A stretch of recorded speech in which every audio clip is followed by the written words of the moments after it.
Is this a great profession that you would recommend someone to jump into? Phenomenal amount of money, but you're making money.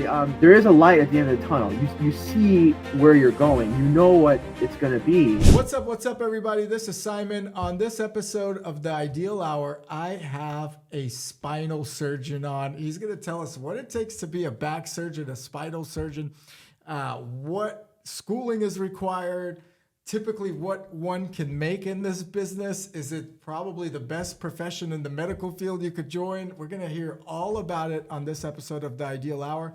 Jonathan Rasouli, thanks for joining us. I appreciate you coming on The Ideal Hour to share your experience. I know there's a lot of years of schooling that you had to do to get to the position that you're at. And as someone that had many instances of back problems, you know, there's this always question of, am I going to have to get a back surgery? So when you reached out to me, I said, this guy has to come on the podcast and talk about what it takes to be a back surgeon. And at the same time, you know, when is it a good idea for anybody? So thanks for coming on. I really appreciate it. It's really awesome to be here. I'm happy to talk about spine surgery. I know it sounds scary from the beginning, but I can assure you it's not as scary as it's reading it and internet and things like that can make it out to be, or Googling things about this, spine surgery in general. So I'm here to hopefully dispel some of the common myths and rumors and things that people can be scared about. Because definitely facing the prospect of potentially getting spinal surgery is a very scary thing for anybody. I mean, even when I think about it, it's very, very scary. So thank you very much for having me. Yeah, absolutely.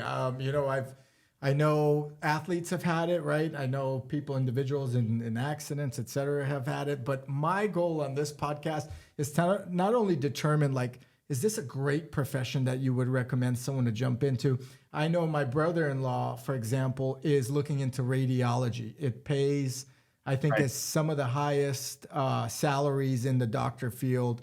And at the same time, there's a lot of schooling, but he's not a surgeon. He just looks at scans, supposedly, from what I understand. And I'm not in medical practice, so I don't know all the bells and whistles, but that's a great paying profession. Am I correct? Radiologists tend Radiology to be excellent. I will say, so just to give you a little background into how long it takes and what it really involves to become a spinal surgeon, there are a couple of different pathways. So it first starts, you have to get your degree from college. That can be anywhere from 4 to 5 years, so just depending on whether you do a master's or a PhD. It can be even longer than that. But once you get into medical school, typically medical school is about 4 years. Sometimes for certain very competitive specialties such as neurosurgery, which I ultimately did, or orthopedic surgery, you may have to do an enfolded research year. So normally a program that is 4 years in medical school can easily become 5, maybe 6. It just depends on, what the circumstances at the time, the strength of your application, how competitive that year is for orthopedic or neurosurgery, and, a multitude of different factors. But for me, for example, I did a year of research in between my 3rd and 4th year of medical school. So I graduated medical school in 5 years. And then when I ultimately matched into neurosurgery for my residency program, that's where you kind of get your training. That was ultimately 7 years on top of the 5 years. So it's a long time. And then when I finished my 7 years of medical school, of neurosurgery residency, I did an extra fellowship year of specifically spinal surgery. And what that was, in neurosurgical training, you do get a lot of exposure to spinal surgery, but it's looked positively upon to do an extra fellowship year in something very, very specialized in spinal surgery. So what I do specifically is more complex spinal surgery. So people with scoliosis, very, very severe scoliosis, people who have had previous spinal surgery in the past that hasn't worked, people who are basically with very, very complicated spines with many, many issues. That's kind of my specialty, and that's what I did my fellowship in. Where did you do your studying and so forth? This is all important. I think it's not only does it speak volumes of how sophisticated this is, but how much knowledge you obtained in your journey, and that I love hearing stuff like this. So please go on. I mean, it's a never-ending journey, honestly. Yeah, sure. It never ends. We all perfect we all perfect our craft, you know, so Yeah. I get it. So I did my medical school. I grew up in New York City and in North Jersey basically my entire life, with the exception of college and my fellowship. I pretty much have always been schooled and did all my training in New York City. So I did my medical school at the Albert Einstein College of Medicine, and I also did my residency at Mount Sinai in New York City. How hard, sorry to interrupt you, Jonathan, how hard is it to get into these schools, by the way? Is it super easy to be accepted, or are these schools very competitive in terms of what you're doing? So to give you an idea, I applied for my neurosurgery residency in the 2011-2012 cycle. So actually a little bit over 10 years ago. At the time, there were about 200 or 300 applicants for basically. So in my residency program, it's 7 years, and there are only 2 people a year. Wow. Okay? So of the 200 to 300 people, and usually you cast a pretty wide net when it comes to applying for different residencies because they're pretty competitive, they're hard to get into, and there are so few spots. You just kind of apply everywhere.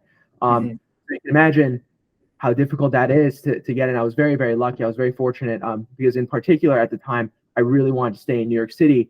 So I got very lucky that I matched into a program that was competitive to get into, and also met kind of my location requirements. So I ended up staying close to my family and my friends in New York City for 7 years, which was very, very, very, very helpful. In particular with a program that can be stressful and can be long hours, and you're working hard, and those cases are long.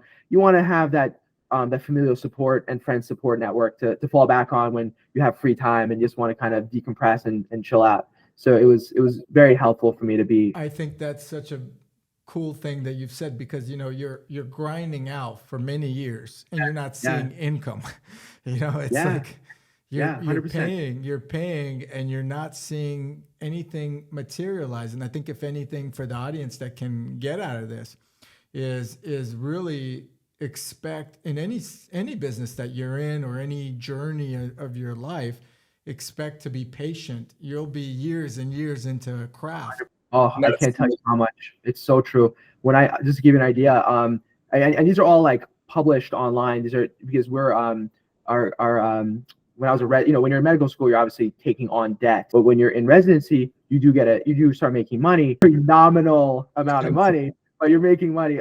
So my first paycheck, I was making. So my first year of residency, I was making $60,000 a year, and my rent, and I'm paying New York City taxes. I'm paying, state, New York City, all these kinds of taxes. So it's not really, at the end of the day, it's not too much to take home. And this was subsidized rent in New York City because I actually lived in hospital housing, right? It was basically $2,000 a month. And then I also have to pay my student loans because, you're on top of that, right? So you can imagine how much you have left over at the end of the day. It's like, it's really not that much. But, that's one of those things where you can't really get caught up in that, and you bring up a good point about kind of the grind, because there is a light at the end of the tunnel. You see where you're going. You know what it's going to be, right? You have to be patient. You have to work hard, keep your head down. You're going to get through it. All these things will pass. And eventually, you're going to be making a healthy salary. You're going to have more time. You're going to have the freedom you want to get out there, to run the practice the way you want to do surgery the way you want to make money. I mean, these are all things, but you have to be patient.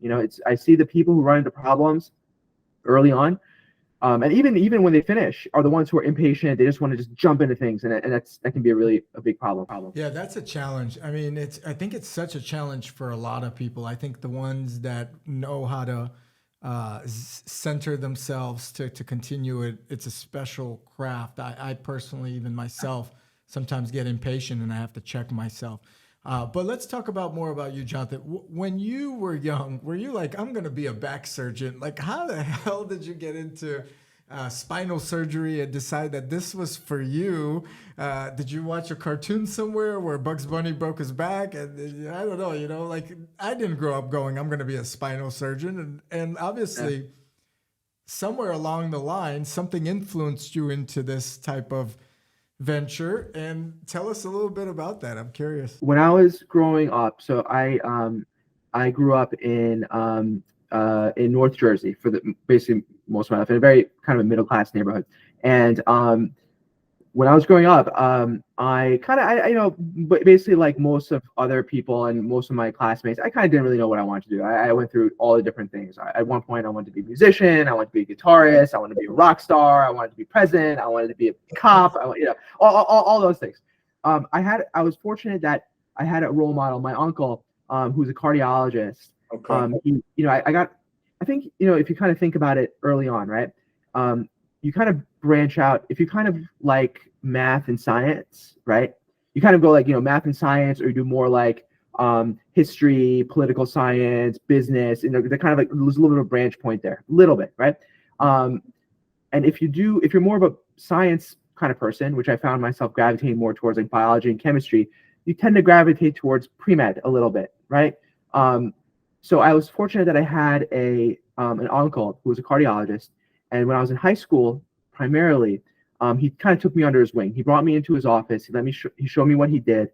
And I remember walking in there, and I remember seeing him see patients. I remember him putting on an EKG, the little monitor that measures the heartbeat, and a stethoscope.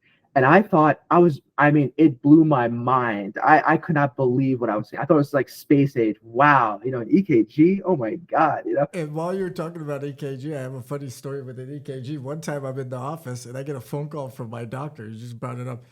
And he's like, "Get to the office now. Your potassium levels are through the roof. You might be, you might have a heart attack any second." And I'm like, "Oh my God." I tell my employees at the time, my closest employee was a Hell's Angel, which is really a different story, but or is, I don't know what it was. Anyway, but I get to the doctor and we do EKG test, right? So for my heart, he's like, "Well, it looks okay. I'm going to send you to this heart doctor, a cardiologist." So I go to the heart doctor, and the heart doctor goes, "Which doctor is that?" "Oh, he's an idiot. You just need to drink more water. Come back and see me in 5 years." So this span of 6 hours of me panicking was a mess. But sorry, just to interrupt. Go ahead about your uncle. You saw him in the office. Yeah, he took me under his wing. He brought me to his office. I loved what he did, and I loved more the idea of being a doctor. I liked seeing patients. I liked helping them. I liked working with their families, working with them, advising them on what the best course of action was. It was so interesting to me. So I carried that on. What you basically have to do to get into medical school is you have to maintain a good overall GPA. Your grades have to be good. What is a good GPA in your mind for medical school? Like overall, I wasn't a good student, but in community college I did better. But what is in regards to your mind for a good program such as the one you're in? What do you have to have for people? A good rule of thumb is basically an A- is like a 3.8 roughly, right? So basically above a 3.8 would be B plus, A-, like that range. But they don't only look at grades. They look at kind of the whole picture. So grades is one important aspect of it, but they also look at standardized testing such as your MCAT. That's a super important part of the application. How you perform an interview day, your letters of recommendation, volunteering, extracurricular, all these things, kind of if you've won any awards, how active you were in your student body, things like that. They really want like a very complete person. They don't want someone who can just study and take a test. You're going to be seeing people in person. They want to know that you also have the quality of skill to communicate with somebody. I mean, that's so important in your profession. 100%. Calm them down and so forth, right? I mean, that's probably a big one. I'm telling you, it's so interesting how in many ways. So when you go through college and in your first 2 years of medical school are basically all books. You're literally studying day in, day out, test. Then you take your boards. So your boards are basically this 3-part thing. They're called the USMLEs. And you step 1, step 2, and step 3. And you take your step 1 in between your second and third year. And that kind of when you pass that marks your transition from studying all the time to actually no more books, no more written tests in the kind of traditional sense. And now you're in the real world. Now you get your white coat, you get your stethoscope, and you're in the hospital, you're working with residents, you're seeing patients, you're writing notes, you're putting in orders, just like a doctor would. You're thrown into the pit. You are just thrown into the deep end. Yeah, 100%. It's amazing how some people, they really excel in this environment. They just do wonderful. It's like you've been waiting for this your entire life. You're ready to just grab the bull by its horns, right? And some people, they really, really don't do so great. And the reason why it's interesting is just the thing that you talked about, because it's very easy in some ways to just, your whole life is just studying for a test, taking a test, passing a test, move on to the next class. And you just keep going in that route. But if you don't develop people skills, the chemistry, the ability to communicate with people, put them at ease, talk with them, help them understand something, a very complicated medical subject in a way that, I always say, like, look, if you can't explain this to a fourth grader, then you yourself don't understand it that well. You know what I'm saying? That's such an important skill, because think about it, like neurosurgery, I don't even understand a lot of neurosurgery, right? And I've been doing it for years and almost over a decade, right? And so I have to be able to explain a very complicated surgery, the indications, the postoperative recovery, what's to be expected, to someone who has no medical background, right? You have to be able to develop that connection. You have to be able to explain complicated tasks to anybody, really. I think if you do that, not freak them out.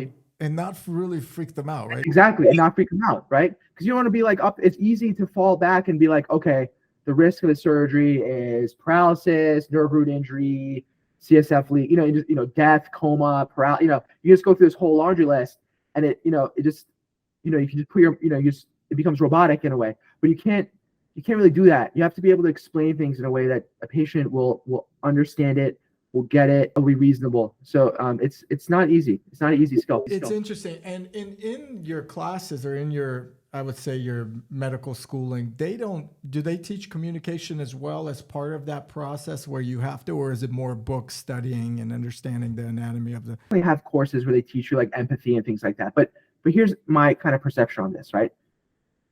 How in the world can they teach you and I mean this sincerely, like, how do you teach someone empathy? If you don't have those skills, like if you don't, it's not like one course is going to teach you how to be this empathetic, kind, compassionate person. It's not going to like, all they can really do is like maybe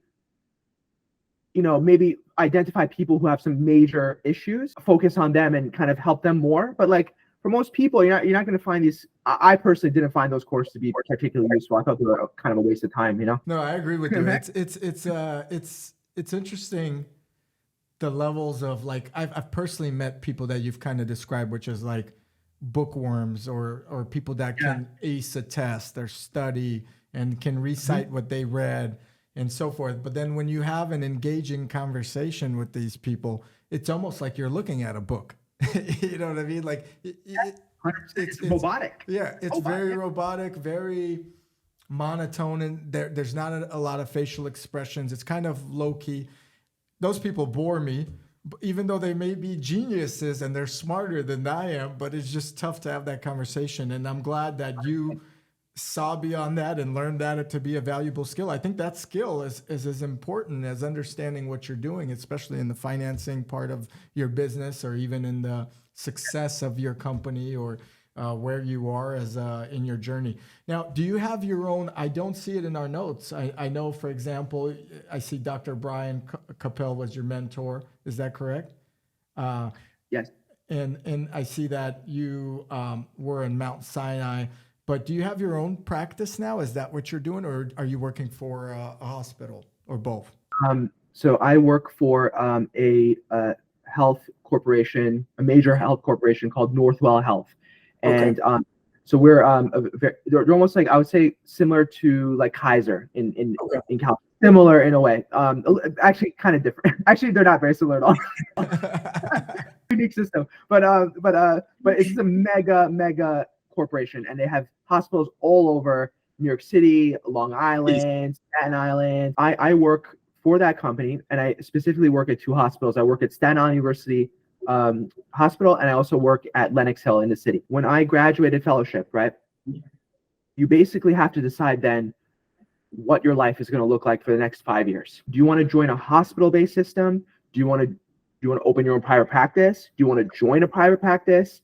Do you want to join some kind of a hybrid of an academic private practice? There's so many different choices, and there's not really any it's not like you can go online and read about this stuff. You know what I mean? It's out there that really explains the nuances. You have to just kind of rely on your own intuition, your gut, your training, what your preferences are, and then have to have people who are like advising you well. And I'll tell you, it's one of the things I have to say is it's very hard to find a good mentor. It is so difficult to find somebody who genuinely has your best interest in heart. Do you succeed and has no skin in the game? Said this once. He goes, if you have one person in your life who genuinely has your best interest in heart, 100% of the time, you are so far ahead of the game than like 99% of the population. I cannot agree with him enough. You know. I agree. It's really difficult because mentors are also very busy. Then you add the human aspect of jealousy. Do they want you to succeed more than they have succeeded? Do they generally want to see you do better? There's so many variables, and time is one, and so forth. I think great mentors really can make or break a person. And funny enough, a lot of people on the podcast that come on are always like, "Hey, I didn't get to level 7 until I found a mentor. I was always stuck at level 2." So you did have a great mentor, it sounds to me, or did you not? I was very fortunate. So when I got out of fellowship, so to give you an idea of years, so I graduated my neurosurgery residency I started in 2012. I graduated in 2019, and I started my fellowship in August of 2019. So around January 2019, 2020, I started interviewing for jobs back in New York City because I was at the Cleveland Clinic in Ohio. And then this little thing called COVID-19 hit. I think we've all never want to live through that thing again. Of course, my luck, when I'm about to graduate and finish and get my first job, there's this global pandemic, what can you do? So you can't really get out there, and no one's very, very complicated. I'll say though, once things kind of calmed down and things got better, I was very fortunate. My current partners at Northwell, doctors Ronit Galat and Soraya Motivala, they were actually some kind of my senior residents and attendings at Mount Sinai, and they worked for Northwell previously. And they reached out to me. They said, "Hey, we know you want to come back to New York City. We know that you want to be back in New York City, and we would love to have you work with us." And it was such a I'm eternally grateful to them. They mentored me. They helped me out so much, and if it wasn't, honestly, everything I have today is thanks to them and their generosity. So I was very, very fortunate because I know many, many people my year who did not have any of the same luck or benefit. I just consider it, luck and good timing and things like that. That's incredible because, you spend so much time studying, you spend so much time in residency and learning the reality of the business or the trade, I should say, in your case. And then you could finish residency and not have a job for a while if you're not connected. It's a scary thing because thinks, I'm done. I'm a neurosurgeon. I make $10 million a year. Right? I'm gonna get a Lambo. All of a sudden, you don't have a job. Yeah. And you got still the bills potentially of everything going on. My God. Okay, let's ask a fun question. During residency, is there time to date? You look like a young man, a young individual, a young adult.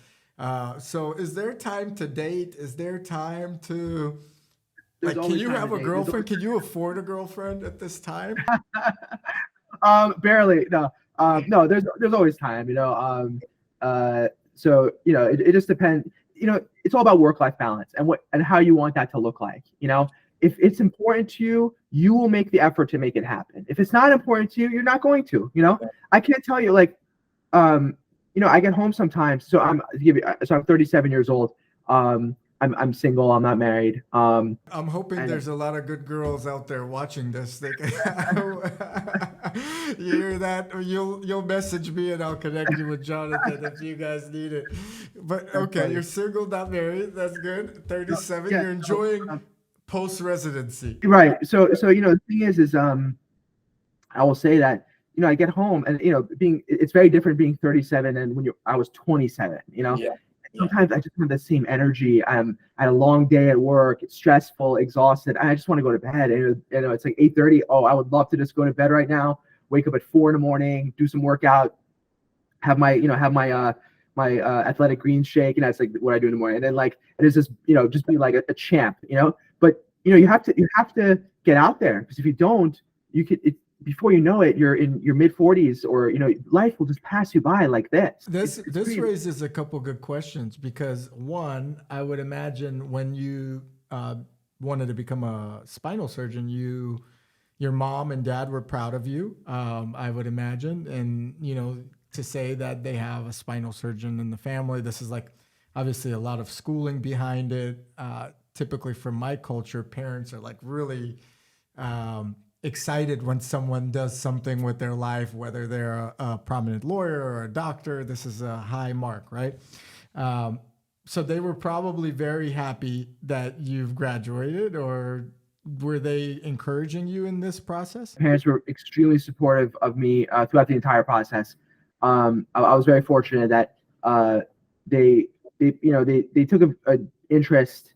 They took an interest in my interests, and it was always, do whatever you need to do. We're behind you 100%. I have a younger sister actually who's also a doctor, and she's a hospitalist, and it was the same thing. So the two of us actually, family of doctors. That's really awesome. Your parents should be on the podcast. I got to interview them, how they raise two successful children. Let me ask you a question. But now the pressure, you're a doctor now, and you are 37 and you don't have a girlfriend right now. So has mom and dad shifted their focus to pressuring you into the next phase of your life, so to speak? Yeah, there's always that pressure, I'm fortunate that my sister is engaged, and they're gonna get married soon. So that took a lot of pressure off. Okay, good. She'll be the first to have the kids, and then they'll buy you a little bit more time. All right, let's move on to something a little bit more maybe interesting to the viewers. In the medical doctor professions, what's a starting salary for a spinal surgeon? Like, what I want the audience to know, is it like something maybe they don't want to be a spinal surgeon, or maybe they're not deciding to be a spinal surgeon or a radiologist or a heart doctor, etc. What do spinal surgeons typically make, or starting? Right. It's a great question, and I wish I could give you a straightforward answer on that. There's so many variables. It depends on academics versus private, what region in contract ours, you know what I mean? I can give you a range. A ballpark. Or like if you want to be contracted versus productivity based, there's so many nuances. So in your business, do private doctors or private practices make more money typically because they're carrying on the liability? But they have so many more expenses that they're on the hook for. So you can imagine that it's the same surgery, but a guy who's in private practice has to, he's on hook for himself, his own salary, his practice's expenses, overhead for all the people he employs. He has other surgeons, staff, malpractice. The list goes on and on and on. And it's becoming harder and harder. But to give you a ballpark number, I'd say it's starting salary somewhere between $300,000 and $500,000 in general, with a lot of different variables. Yeah, definitely location too. I would imagine if like Kaiser was recruiting you in the Bay Area, your salary is quite high, because living in the Bay Area, same way in New York, salary has to be much higher than somewhere in Ohio or something like this, or a place of that matter. Interesting that you said private practice makes more, what looks to be like a more rewarding experience up front. There's a lot of obviously expenses that someone opening a business doesn't really see. And in addition to that, the stress. I think you don't count. Yes, you still have work stress with your job, and there's changes, and sometimes you feel things that are out of control. But the stress of owning a private practice and having everything be on you, that's a different level. I think every day you don't work is a day you don't make money in private practice, and I that wasn't acceptable to me. I didn't want to have that stress early on in my life. It's funny you mentioned that. I was just having coffee this morning actually with a buddy. He is a surgeon, a mouth or oral surgeon, excuse me. And he, he has his own practice, a couple practices here in the Bay Area. And he was telling me, he's like, hey, Simon, there were days where someone canceled on me and I lost like $5,000 for that surgery, for the oral surgery. And he's like, I really at that time needed that money to pay my rent or whatever it is. What you bring up is exactly it. You don't have a patient that day or someone cancels and you're relying on that income versus a guaranteed income from a hospital, so to speak. That's scary. So that's something someone should consider if they're going into any medical practice. Would you agree with that, Jonathan? 100%. I mean, there's so many things, but sometimes people like that, it depends, like, how much you want to hustle in a way. I mean, I hate to say it that way, but it's kind of, because, you have the ultimate independence as a private practitioner, right? You are your own boss is worth the stress and the hassle.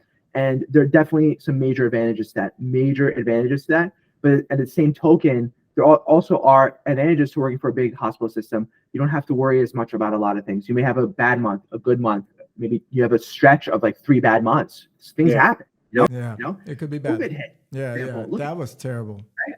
Yeah. I mean, you guys had a lot of cancellations, I would imagine, during that time because people are not doing in-person things. 100%. And then imagine, you basically had to shut your practice down for X amount of months with no end in sight when things started, When COVID hit, it was so troubling for me to read how people had to delay like their surgeries from cancer, and so forth. And I'm like, how could someone delay something that's like in the matter of months could be life or death?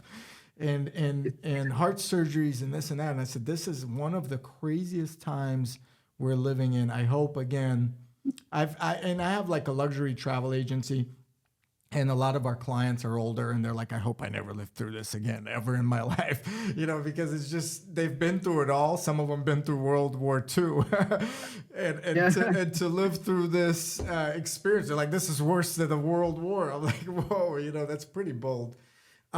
Let's talk about your mindset to be a surgeon. I mean, you mentioned why you got into surgery. Your uncle kind of influenced you to be a doctor. You saw how he was taking care of patients. There's a positive upside.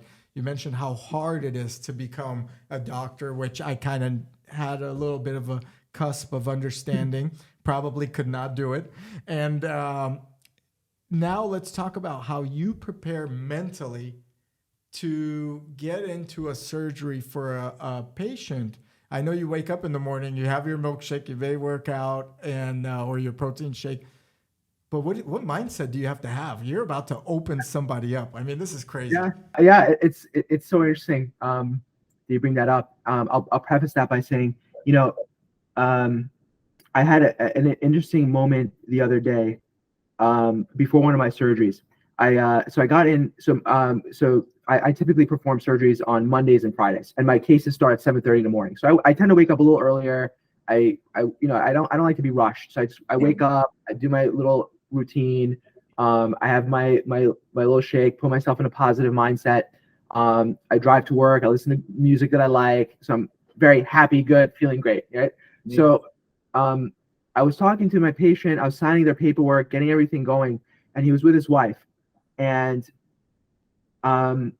they kind of, I remember they had a moment. It was just a routine day. It was a Monday for me, right? And it was kind of a big surgery, and I could tell the patient was a little bit nervous, and the family was a little bit nervous. And it occurred to me, right, that was probably the scariest moment in that patient's entire life, the scariest moment ever. And for me, it was just Monday morning at 7:30 a.m. Same day, Crazy. It's crazy. So, I have in many ways, like I have to be on my A game. I really have to be on my A game, because let's say if I want to stay out late the night before, or I want to do something like that, and just kind of, I can't always work. Sometimes you have to be able to enjoy your life a little bit, right? But if you're not feeling A++++, that's someone's life. I could potentially irreversibly change that person's life forever. Such a big point you're making. So, and that goes with many professions, not just mine, But yours is it's very particular. Like, okay, so I could come in let's say the wife and I had an argument. My mindset is not right. You know, there's nasty things said both ways, or I had an argument with the trash person and he threw me off from my morning routine. And that's why I can see now how you're building the story that a morning routine is so important to you to get into that one path where you feel like everything is where it is, it's controlled, and therefore you're going to take this control from yourself into your surgery. Everything fit in line, right? But in my practice, if I have an angry traveler, or my wife yells at me and I pick up a phone call and the traveler, I'm not giving him my best effort, this isn't life or death. You know, I could call this person back, apologize, or even just go a different route and give them some other offer for travel or a different destination. In your case, you're so zoned in. You literally have this person on your bed, and it's so important that you're so focused, and whatever outside noise, whether it's a bad stock that you bought, money that you've lost, a girl that just you found out doesn't want to date you, you got to be like zero distraction focused. It's insane. Yeah, but you're 100%. Yeah. I'm also very superstitious too. Like I have to do things exactly the same way every morning. And if there's one little thing off, it'll throw me off. That's so crazy. I could tell. I could tell that you're like that, which is pretty cool. But that's what makes you great, I think, at what you do. I think, you know, a lot of, it's funny. I just went to a psychosis event with, Amex Centurion. It was like a Centurion living event. And they were talking about how men that are very good at their skill, they're kind of OCD, or they're kind of, they like things in all of their right places. They like things to be done the same way, but they're so good at what they do because they, at every level of what they're doing, they watch to make sure it's done right. And that was part of the class. But with your mindset, Jonathan, when you're going into this, and let's say you're not there, how do you regain focus? Let's say something was off in that morning routine of yours. My stocks, and I see Tesla's down. Oh my God! You say thank you, Elon. Oh my God! No. It's tough. It's tough. I wish there was a way that that I could say there was like I do this and I'm fine. But it really just comes with training and experience and time.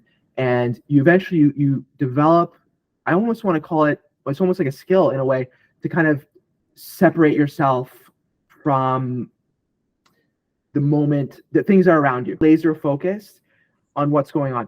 So I'll give you an example. I almost say this as a joke, but it's completely true.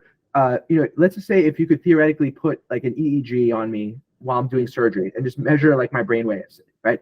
I would be so zenned out, totally calm, almost like meditating when I'm like millimeters away from someone's spinal cord, right? Wow. You take me and you put me in the checkout counter at the Whole Foods in Tribeca, full-blown panic attack, like everything's going on. That's so crazy. That's so crazy that you could like totally focus in as if you're almost the only person there, and it's like, I mean, it's an art. And how risky is a centimeter, a millimeter? Like when you're in the person's body or near their spine, what are we talking about as far as measurements of error? Like what's the measurement of error there? Like what could be? I say the word unfortunately, but in a way, these are the kind of things I liked about neurosurgery. That's why I kind of got into it in the first place. I loved how high stakes it was, and I thrived in that high pressure environment.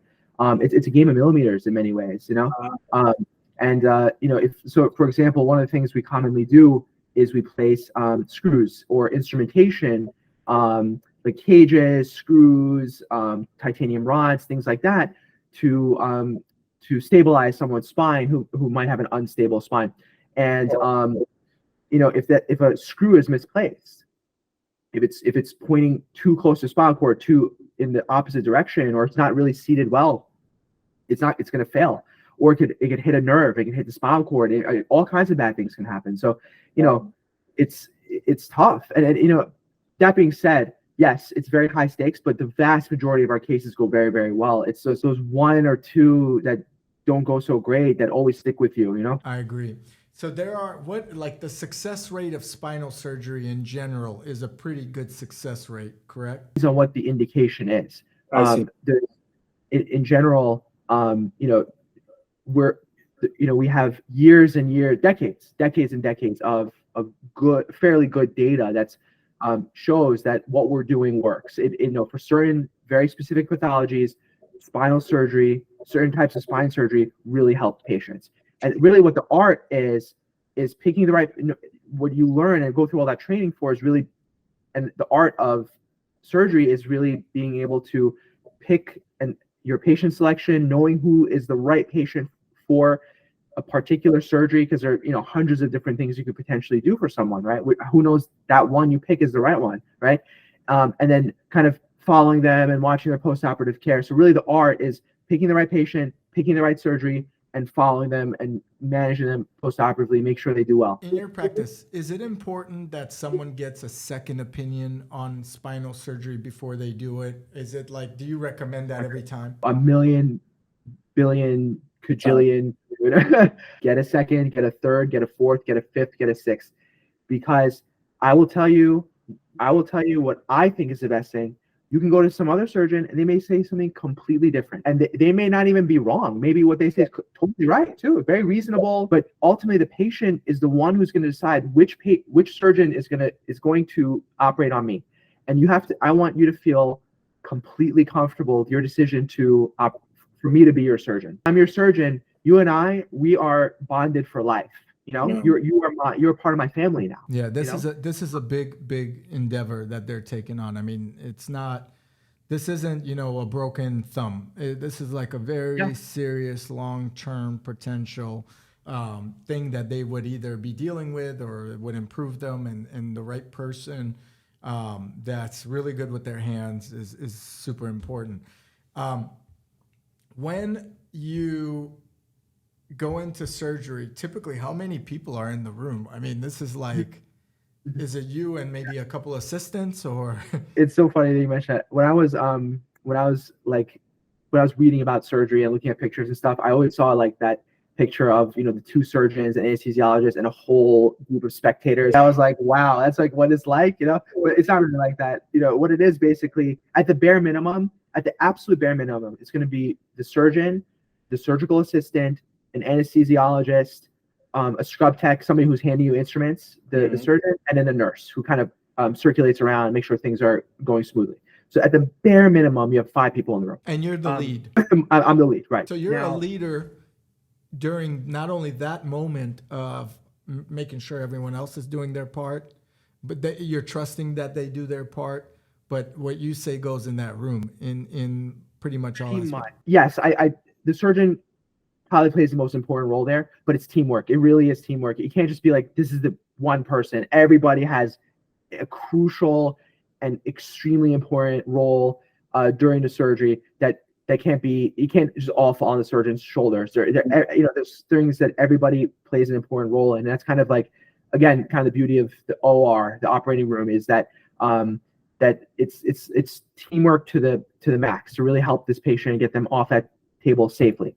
And one of the things that comes into play is just being safe with protocols and checklists, things like this. It's interesting that you say teamwork. It's almost like a basketball team, 5 people, right? But and at the same time, you're trusting that they're doing their part. But this also goes back to, a part that you mentioned earlier. Not only do you have to have these people skills to talk to the patient and make sure they're comfortable and their family's comfortable, but you also need to be able to talk to your team and make sure they have that trust in you, which is very important as part of the surgery. So in your job, from what I'm getting, is it's like the social aspect and the communication is just as important. It may not be, you may be a better doctor in when you're doing the thing without the verbal communication, but that's so important to make sure the whole team is on point with this patient to make sure things are getting covered smoothly.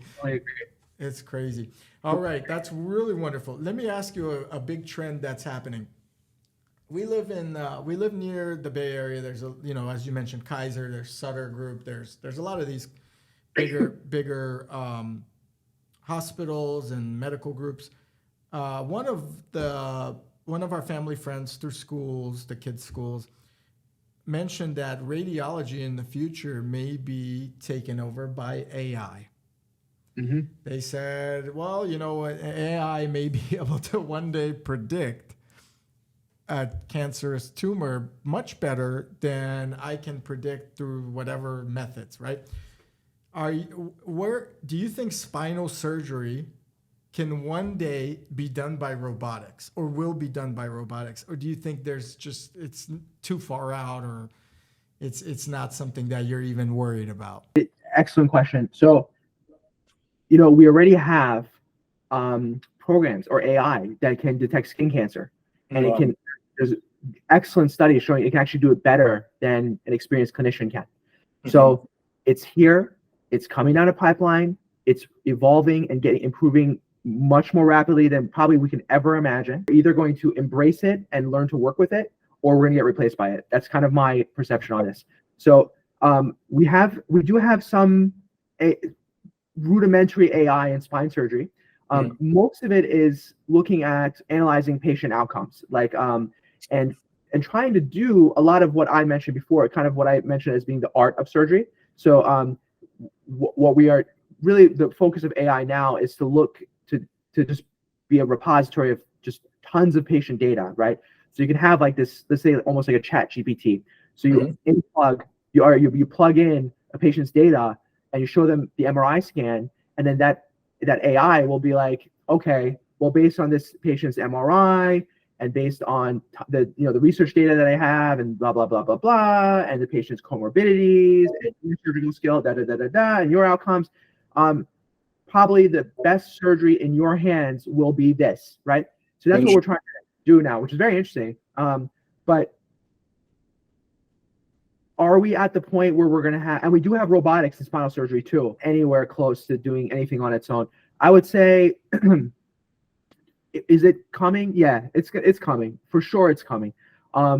Is it anything I'm losing sleep over right now? Not really. Do you think maybe in like 30 years, someone may say, hey, I don't know if this is the right path for me to, say, spend 12 years studying when I might be potentially replaced by AI? I know this is Elon Musk's, you mentioned him earlier, one of his biggest worries. He's like, I feel like AI will outgrow the human race in terms of thinking and producing and providing. Great question. So when I was picking specialties, or when I was coming down with the list of different things that I liked, right? I mean, I love neurosurgery, but I also like other specialties too.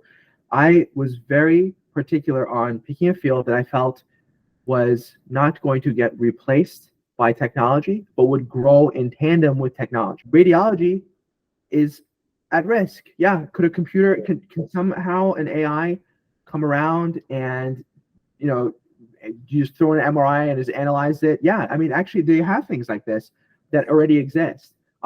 Would I lose sleep as a current radiologist? Probably not. I mean, there's so much value a radiologist brings and an AI doesn't. Radiologists are such an important part of the medical field, and I work with neuroradiologists all the time. But is it something I could, is it theoretical? Yeah. And we know people love to cut costs, which is scary. And I'm only just asking because I've had the same conversation with my brother-in-law. After I talked to my friend, and I said, hey, they're saying AI is coming up with into radiology, and it might predict tumors much better than a person's eyes or whatever. So that's interesting. I do feel you made an important point, Jonathan. You mentioned that you want to grow in tandem with it. There's still going to be, it's going to be there. It's probably going to make you better, right? That's kind of the goal, is how do we make AI work with me or work with my team or my company or whatever you're doing, and make us more efficient, make us more accurate, make us more specialized in our field. And I think the people that realize that are going to be the more successful people going forward. The people that kind of object to it are going to be left in the dust, and that's interesting. You mentioned that. I thought it was a great point. All right, Is there anything you want to share about neurosurgery or spinal surgery before we jump on to something more fun? Because obviously we've heard you talk about helping a person and making sure that they're comfortable with the surgery and giving them other opinions on before you recommend it or after you recommend it. Anything else you want to add about spinal surgery that we should know about, or someone watching that may have a back problem should know about? My best advice is, spine surgery is scary, no matter how you want to paint it, right? And in many cases, you want to get as many opinions as possible. And you brought up the point of, is it worth getting a second opinion? Yes, 100,000%. You should definitely talk to people. And not always, the tendency is to be, you type in on Google, spine surgeon, New York City, right? The first person that pops up is not necessarily the best, They're just good at SEO. right, yeah, exactly. I would just strongly recommend that you don't just stick with one person. Go get another opinion, get a third opinion, get a fourth, get as many opinions as you possibly can, and see which surgeon you trust, and say to yourself, which surgeon would I want to have a beer with? I want this person to be a part of my family, and I feel like I can completely rely on them and trust them 100%. Which surgeon puts my mind at ease and is going to be there with me through the good times, and God forbid, if anything goes wrong, will be there with me through the hard times. It's not going to just abandon me. And that's the surgeon you need to pick. Kind of, if you close your eyes right now and you met these surgeons, which one do you want there on the operating table, or which one do you have the gut feeling of that he's going to take care of you? Exactly. And before and after. That's great advice. Thank you, Jonathan. Let's talk about something more fun. Obviously, you went through residency. You've done quite a few surgeries, I would imagine. How many have you done, would you say now? The number keeps going up. I would say it just depends. I've probably done close to 5,000. Yeah, probably more than that. God. Differences in the particular surgery that is, Sure, there's different variances of it. Wow, that's a lot. So you've done quite a lot of surgeries. What do you like to do for fun? You mentioned a work-life balance. I would imagine you take work home on a good surgery day, on a bad surgery, meeting someone's family. You kind of replay these things subconsciously. While you're sleeping, while you're at home, thinking about things, cooking. What do you do to distract yourself from all this? Yeah, so that's a great question. So I like to work out a lot. I go to the gym. I like to play guitar. I like to ride motorcycles. As crazy as that sounds. You do. You're like the only spinal surgeon I think that would recommend riding a motorcycle. That's crazy. Or not recommend, but does ride a motorcycle. That's one way to get. How often do you do that? Not that often. It's just on the weekend sometimes. Okay. I'm very careful. I'm a Sunday rider too. Sunday morning rider. I'll do it. Yeah. I like to stay outdoorsy. I like to go out. I like to just hang out with my friends, my family, travel. All the typical stuff. Now, do I have the time that I want to do all that stuff? Not always, but I really, it's very important to me to maintain that work-life balance. So I go out of my way to make sure that I relax, if that makes sense. What are you into, like, with the money that you're making now at this point in your life, working for the group that you work for and being a successful spinal surgeon? What do you like to purchase? Like, what are some of the things that motivate you? Like, you mentioned nice Rolex Daytona before we started filming, and I said, "Oh, you have you saw it. Thank you." Are you into watches? Are you into nice cars? Like, is it something that you pictured and put on your vision board when you were going through residency, that this is not necessarily the reason you're doing this, but it's listen, people like nice things, they work for it. What are some of those things that you enjoyed? I would be remiss if I said that these were all the things that I saw my attendings had, and I was like very envious when I was making, barely could afford my rent and dinner, and I was in debt, and and all these things. I mean, yeah, I definitely like to dabble in in watches and suits and men's fashion and things like that, cars. But at the same token, investing, saving, and planning for the future are actually equally, if not more, important to me. So right now, I'm really just kind of saving and paying off my student loans. So yes, I'm certainly making a better salary for sure. But at the same time, I like to live modestly and within my means. Have you noticed your expenses have gone up? Obviously, now you're kind of used to a different lifestyle. So even though you're making more, you're like enjoying more, and you still feel like you're climbing up to that. Simon, I'll tell you, I will tell you, it is so easy. And I've seen this a lot. Yeah. I've seen a lot of surgeons, a lot of doctors who are making great money now, and they're living paycheck to paycheck. It is so easy to be making $400,000 or $500,000 a year, and you have nothing in savings. Every month, everything goes out to your rent, your car, to your crazy.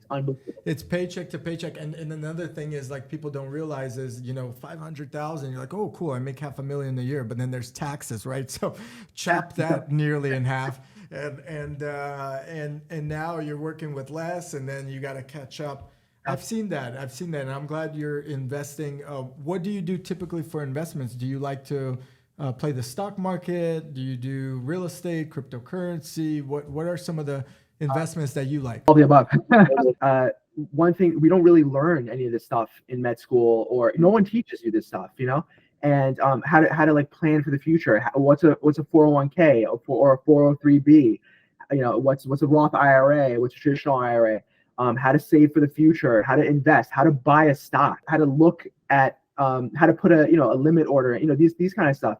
How do you buy Bitcoin, or what are the tax benefits of real estate? What's the difference between a W-2 and a 1099 employee? World of difference, right? Yeah. W-2 versus 1099 is a different world. It's a universe of difference, right?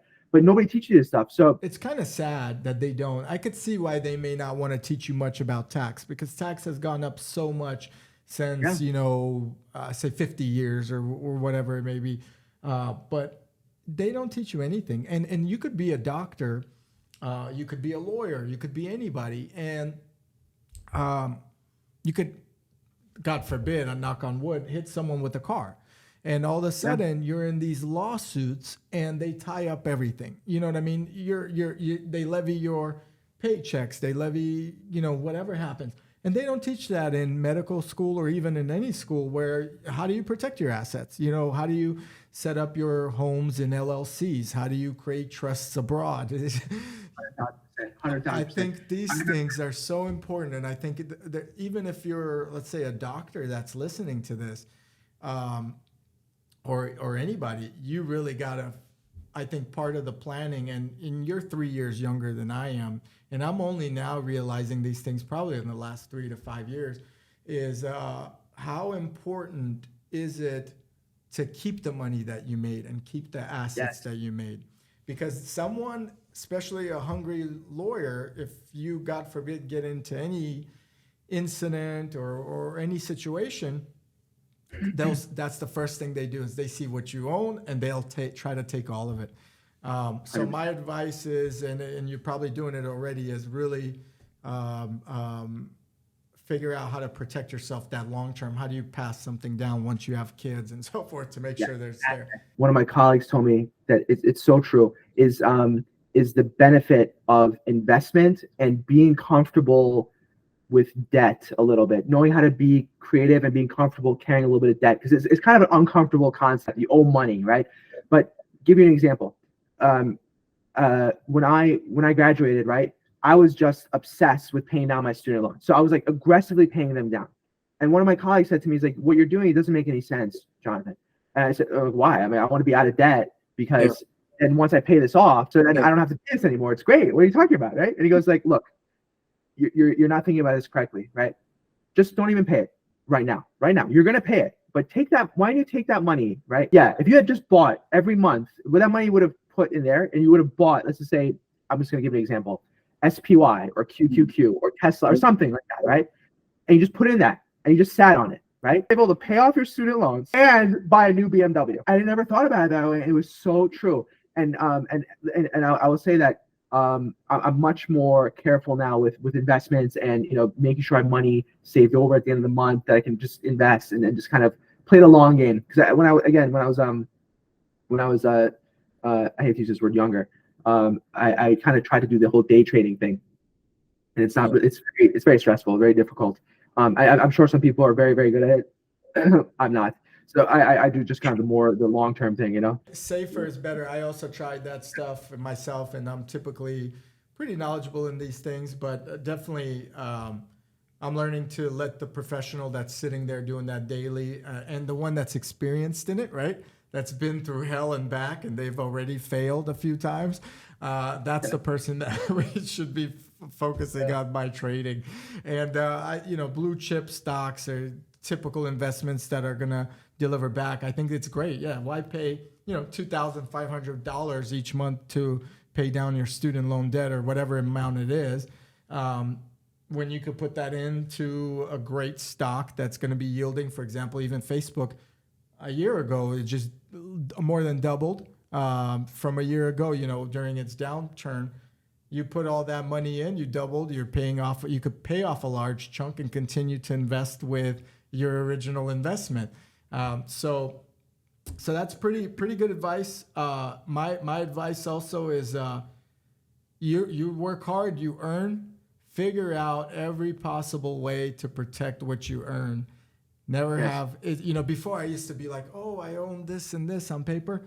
Now I don't tell people I own anything, and I don't even want to own anything on paper because it's just the best way to go about it. You kind of want to be a ghost, and that's what all these billionaires and millionaires do anyway. None of Jeff Bezos' houses are not owned by Jeff Bezos. They're owned by some LLC. They're owned by another LLC, and so forth. And there are great people that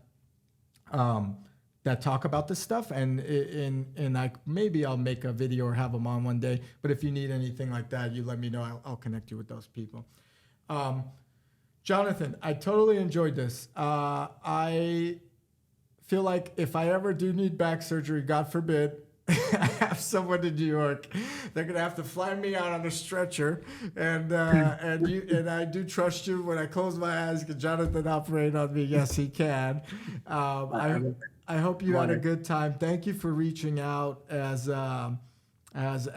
it's been my pleasure. I love hearing from someone so educated and so specific to their craft. You're welcome back anytime. If you want to talk about fun stuff that, as well as such as watches or anything in the future, we could talk about those things too. So truly my pleasure. Thanks for sharing what it takes to become a spinal surgeon. Guys, there you have it. Jonathan came on. He gave us a true idea of what it takes to be a spinal surgeon. Not only the progress through it, but also understanding that the reward is later on. Once you get to that level, don't spend your paychecks on silly things that aren't going to return your investments. Make sure you protect your assets, invest, and live life and have a good work-life balance. I think that summed it up. Thank you, Jonathan, for coming on the podcast. I look forward to this one launching.